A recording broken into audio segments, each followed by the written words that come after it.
Hello friends, आज हम बनाएंगे अनरसे की गोलियाँ।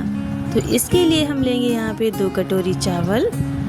तो अनरसे की गोली बनाने के लिए हमने घर में यूज़ होने वाला चावल लिया है, बासमती चावल नहीं लिया है। बासमती चावल का यूज़ नहीं करना है।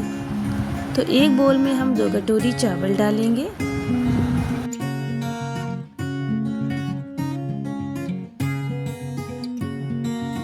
चावलों को हम पानी डाल के भिगा देंगे। हम चावलों को 2 दिन तक भिगाएंगे।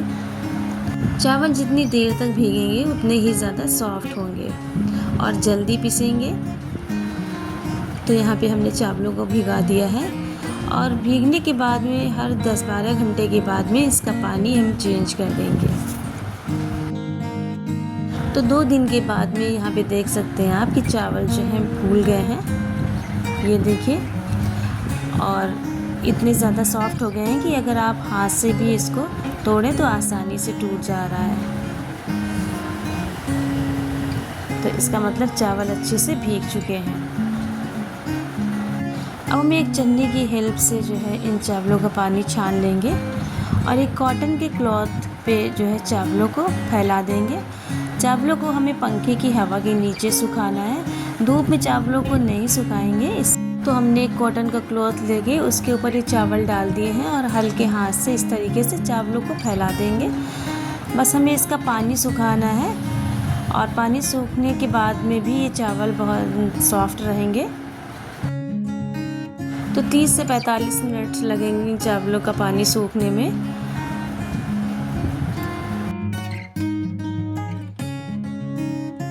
तो अब देखिए यहाँ पे 45 मिनट के बाद में चावल जो हैं सूख गए हैं, पानी उनका हमने सुखा लिया है और ये इस तरीके से हो गए हैं। हल्के से नमी इनमें चावल में अभी भी बनी हुई है और ये मुलायम हो गए हैं। अब हम एक जार लेंगे और उसमें इन चावलों को डाल के पीस लेंगे।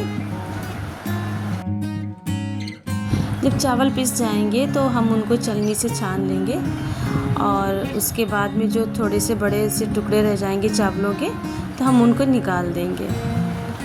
और देखिए इस तरीके से चावल छलने के बाद में इसका आटा सा हो गया है।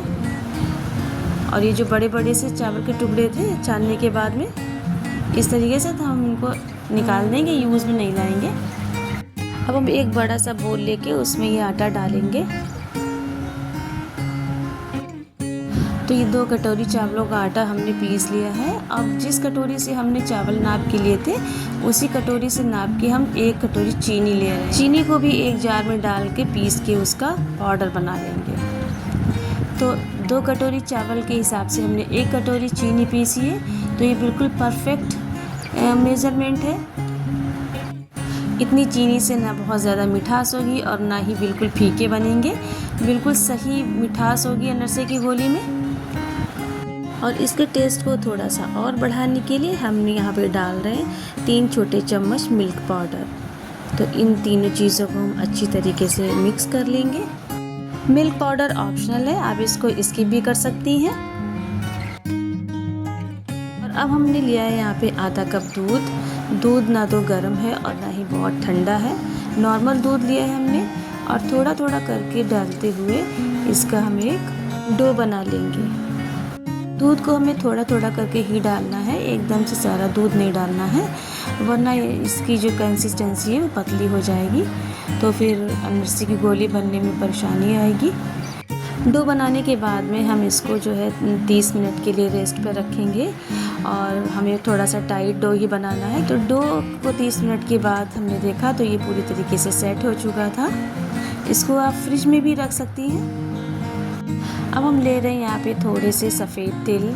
तिल को भी हमने अच्छे से साफ़ करके देख लिया है कि उसमें कोई भी तिनका वगैरह नहीं है।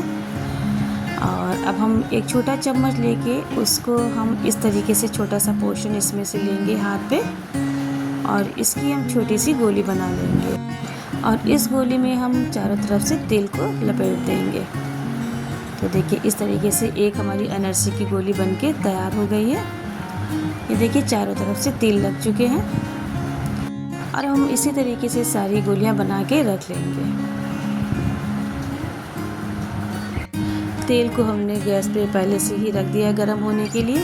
और अगर आपका बैटर पतला हो जाता है तो आप उसमें थोड़ा सा चावल का आटा मिला के बैटर को सही कर सकती हैं। आजकल बारिश के मौसम में अनरसे की गोलियां मार्केट में हर जगह देखने को मिलती हैं।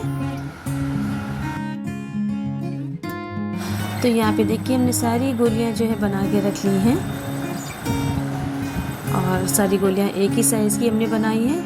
आप चाहें तो थोड़ी सी छोटी बना सकते हैं, लेकिन हमने मीडियम साइज़ की गोलियां बनाई हैं। और तेल जो अब गर्म हो चुका है तो हमें मीडियम टू लो हीट पे ही इन गोलियों को फ्राई करना है। एक एक करके हम धीरे से इन गोलियों को तेल में डाल देंगे और जब ये एक साइड से फ्राई हो जाएंगी तभी हम इनको कलछी से दूसरी तरफ घुमाएंगे। बार बार हमें कलछी से नहीं घुमाना है। तो यहाँ पे देख सकते हैं आपकी गोलियाँ फ्राई हो गई हैं। गोल्डन कलर की हमने फ्राई करके रखी हैं। ये देखिए गोलियाँ फ्राई करते वक्त कढ़ाई में तेल निकल जाता है, तो इसके लिए आप बीच बीच में छलनी से तेल को निकाल सकती हैं।